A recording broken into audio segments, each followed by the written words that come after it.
Okay, well, let's get right into it. The impeachment of President Yoon Suk-Yul, it was a monumental event. But what if the entire case was built on a shaky foundation? That's exactly what we're digging into. We're going to deconstruct the evidence, piece by piece, and really look at the core arguments that challenge the whole ruling. This isn't about rehashing headlines. This is about the key testimony that could change how you see the entire story.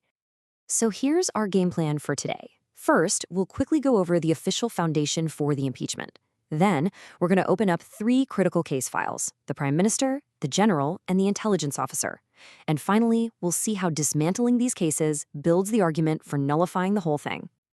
All right, Section 1, the impeachment's foundation. Let's start with the official grounds for the ruling. You see, the entire case really hinged on what a few key people said in their testimonies. They painted this picture of the president committing some pretty serious legal and procedural violations. But, and this is the whole point of our breakdown today, the argument is that this entire foundation might just be built on sand. So what did the court actually say? Well, they pointed to a few things. Violations of procedural legality, not explaining the agenda or gathering opinions properly, that kind of thing. But the real bombshell was the claim of unlawful orders coming directly from the president. And guess what? That claim rested almost completely on witness testimony. And that, right there, leads us straight to our first case file. Okay, let's open case file number 1.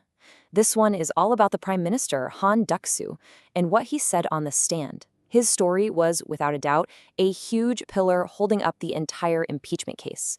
The problem? That pillar, as we're about to see, might be about to crumble. Now, look at this. This is where the case against the impeachment really starts to heat up. At the Constitutional Court hearing, he says, "I don't recall seeing any martial law documents." Pretty clear testimony, right? It helped build that narrative of procedural violations. But then, at his own criminal trial, he says, "I committed perjury at the Constitutional Court." Whoa, that's not just a contradiction. That's a direct admission that he lied under oath. The argument here is simple. If your key witness admits he lied, what does that do to the case he helped build? And it gets even deeper. We're not just talking about his word against his own word.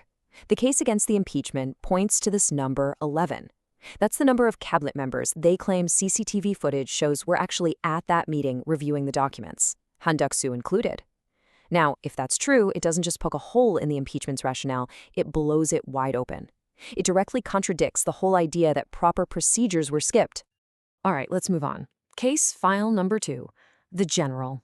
We're talking about General Kwak Jung-gun, and his testimony included what was maybe the single most explosive claim of all, that President Yoon personally ordered him to drag out members of parliament. But this is where the timeline becomes absolutely critical. You have to look at the phone records. At 12:20 p.m., General Kwak gives the order to his subordinates to drag out the MPs. Okay, but his very first phone call with President Yoon didn't happen until 12:31 p.m. That's a full 11 minutes later. So the major question is, how could the president have given him that order if they hadn't even spoken yet? The timeline just doesn't seem to add up.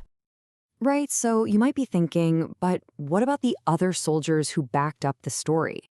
And that's where this idea of a hearsay chain comes in. The argument is that these junior officers never actually heard the president's voice on the phone. They just heard an order from their boss, who heard it from his boss. It's like a game of telephone. And if the original message from General Kwak was given before he even talked to the president, well, you can see how the story could have gotten completely twisted down the line.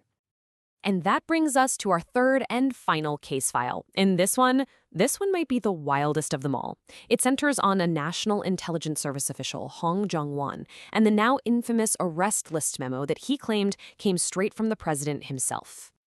So this whole thing boils down to one single phone call, and there are 2 completely, wildly different interpretations of what was said.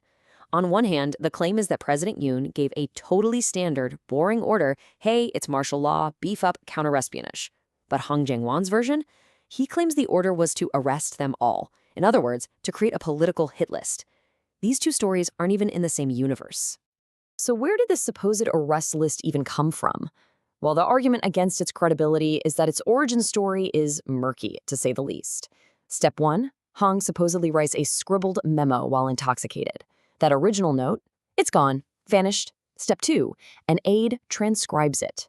That version, also gone. Step 3, the aide later has to recreate the memo purely from memory.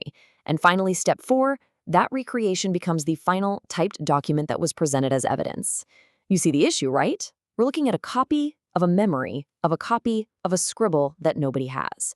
The question becomes, can you really trust that? And then there's this moment in court. It's presented as a real smoking gun in this narrative. Hong is asked a super simple question. What did the original piece of paper you wrote on look like? Just describe the paper. And according to the record, there's this long 14-second silence. His answer? I can't remember. I'm thinking. The argument is, if this memo was so crucial, so earth-shattering, how could you not remember the most basic detail about how you created it? It's held up as a major red flag that the story might have been fabricated.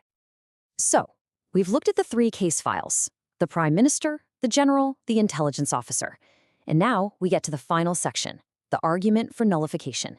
This is the big conclusion. What happens when all those pillars we've been talking about start to fall down?